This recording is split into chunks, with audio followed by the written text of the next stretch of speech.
Good morning, everyone. It's Amanda. Welcome to the new year. Hope everyone's doing well.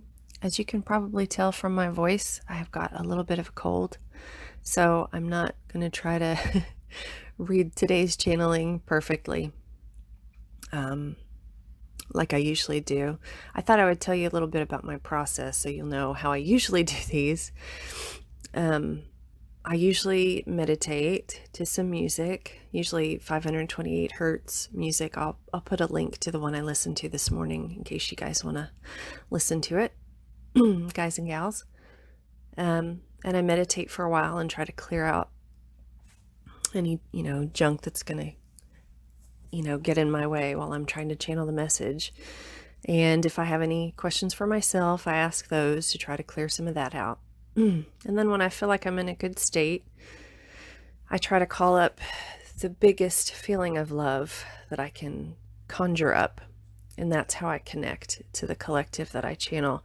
I call them the Arcturians because the other people that channel Arcturians, the messages resonate with the ones that I channel. They seem really familiar also. But I'm not sure that they've ever said they're actually the Arcturians. It's just a collective that's sort of got a bigger outside perspective of what's going on with us that can give us some advice.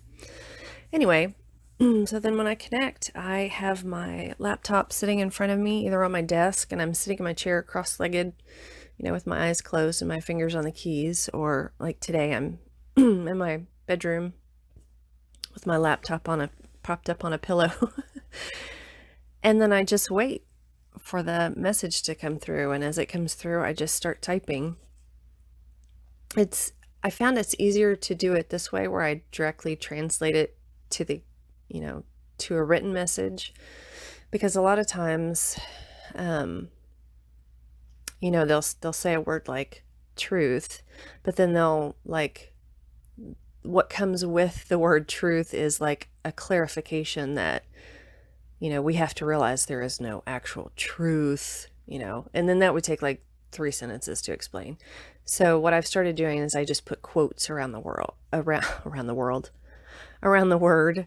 And that just means, that realize that, the words in quotes aren't literal. They're like figurative, or they relate to something that they don't have an experience with, like time. We experience time, they experience time differently. So they have to say, they have to put quotes around time. Anyway, stuff like that. So that was hard to do when I was directly speaking the channeling into words, because it's easy to get off topic by explaining what they meant about a certain phrase or something. So it's just been a lot easier to type it directly. I also started out directly channeling my personal messages for Patreon, the personal message tier. I was recording those, and then I realized, several of my friends like having them written down so that they can go back and look at them later, or reread them later. It's a little harder to me to go back and re-listen to something and try to get it. I'm more of I don't know. I feel like I get messages better when I read them. But since this is YouTube and it's not that much fun for me to just like read words on a screen to music or something like that, I like hearing them, but I also like having them written. So I read the message after I've written it, after I've received it. Excuse me. And then if I flub up, I just go back and edit that part out. So I'm not going to edit this today though. Coughing at all, it all stays in there. Anyway, so that's how I do it. And I just feel like it flows better. It makes more sense when I transcribe it first. And then I already have the transcription to put for people that want to read the message also. And, they're all on my new website at amandaschertzer.com. So now that that's all said and done, let me read you today's message, and I'll try to timestamp this for anybody who wants to just jet to the message and just don't expect it to be in a lovely voice, because I'm a little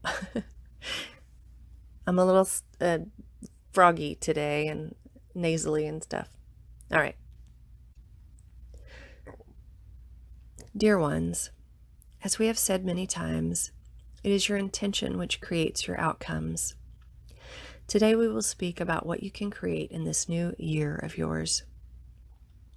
When you focus upon the things you do not enjoy, you create a sort of frequency that we would say hangs in the atmosphere of your planet.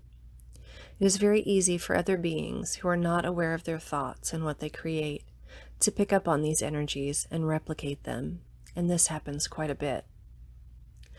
We would like to see you, in the coming years, starting now, begin to create new patterns of positive events and creations which others can pick up on. It is sometimes quite challenging for you to focus your thoughts on the collective good. You all have experiences which impact your ability to automatically use the light that you really are to create. And so what it will take is a little focus and a little practice. You will focus your thoughts, and when you notice them veering off in a direction of what you do not want, you will gently guide them back to what you do want. And you will need a little practice at connecting to your true self and going within for the answers, not seeking them from outside sources or the validation of others. When you connect to your higher aspect or aspects, you are able to hold your vision for the future that you really want. And so, dear ones, do not settle for the status quo. Take the small amount of time that you need right now and practice connecting to your true self, and then set the energetic patterns for others in the collective of the life you most want to live there on earth. It is really very easy for you. All it takes is a very small bit of effort. We will enjoy seeing what you create now, and we thank you. And Happy New Year, everybody. Have a great week, and let's go set some awesome energetic patterns for everybody else. Much love. Bye.